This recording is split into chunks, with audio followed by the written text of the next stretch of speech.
Good Shabbos. This week's portion is B'chukosai. This portion is the last portion of the book of Vayikra, of Leviticus, and you would expect it to be an uplifting ending, but rather it ends with a tochacha, with an admonition.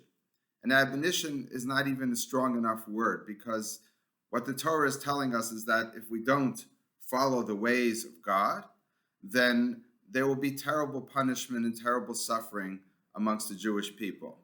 And the Jewish people have seen terrible suffering throughout the generations, the last couple of thousand years, and of course the 20th century really showed us the worst. But there is an uplifting note towards the end of this section. And what it says is that even at the end, v'afkam zos, even so, bihosam be'eretz oveihim, when you're in the land of your enemies, lo ma'astim, I will not be revolted by them, will I reject them, to obliterate them, to annul my covenant with them, for ani Hashem Elokechem, because I am the Lord your God. V'zacharti lehem bris rishonim, I remember the covenant of the early ones, which I took them out of the land of Egypt in the eyes of the nations to be as a God. And God is really telling us that we will never be forgotten. There's always going to be a remnant. There's always going to be someone who's saved and will always be able to rebuild. The Jewish people have proven over the last 2,000 years to be very resilient and to rebuild.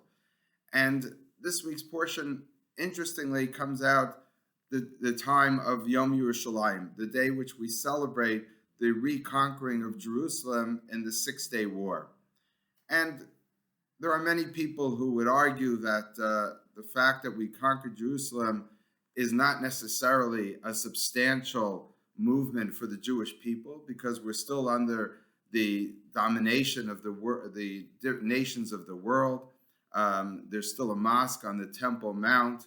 We're still threatened by Iran. The government is not necessarily always the most stable. It doesn't necessarily follow the laws of the Torah.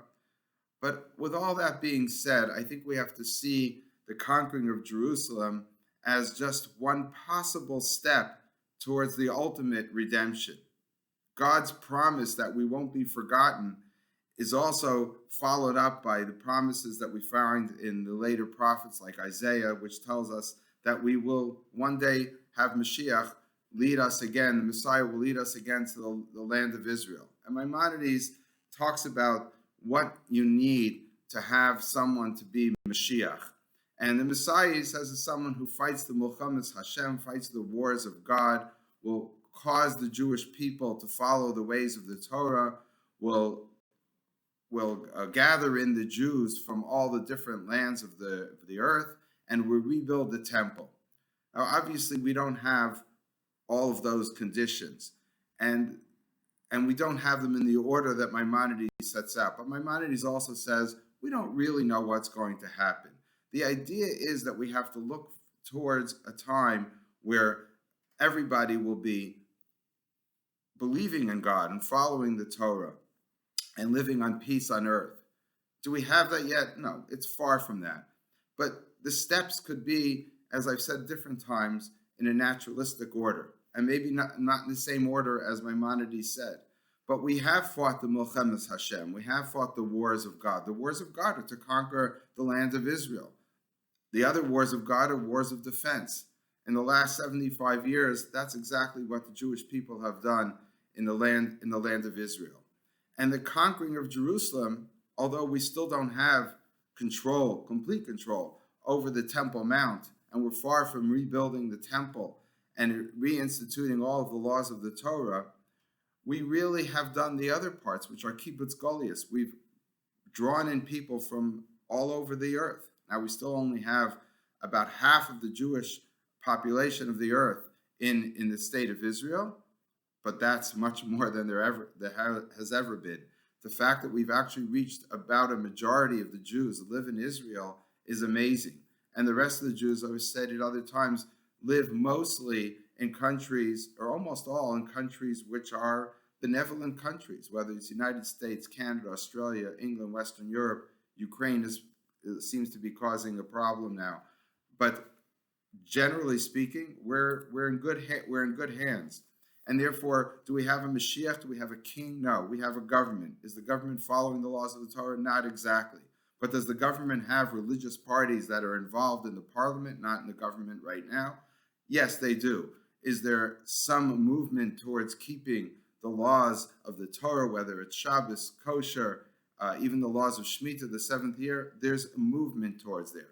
We're really in better shape than we've ever been before. And I think we really, as I've said other times, could celebrate the fact that we're in the Aschalta de Geula, we're in the beginning of a redemption.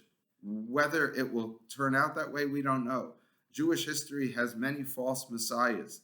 There are many people who had much less going for them, and people and serious rabbinic figures thought that they were the Messiah, whether that's Bar Kokhba, the rebellion against the Romans, which had Rabbi Akiva believing that he was a Moshiach, or even a false Messiah that existed in the 1600s, the Sabbateans, which many rabbinical figures accepted as the Messiah, and he was a false Messiah. He actually converted to Islam.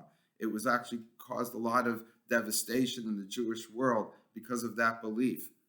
Today, we have more than that. I think it's really important for us to celebrate the conquering of Yerushalayim, both from the fact that we have sovereignty over Jerusalem, both the fact that Israel has become a great nation and has become economically successful, and we are not fully at peace, but when you go to Israel, you feel that you have your Jewish brothers and sisters defending you, and that's something we haven't had in many years. So this day that we're going to celebrate Yom Yerushalayim on Sunday, the custom amongst many people is to say Hallel, to sing the praises of God, and to celebrate it as a holiday, and I think it's quite fitting. Good Shabbos.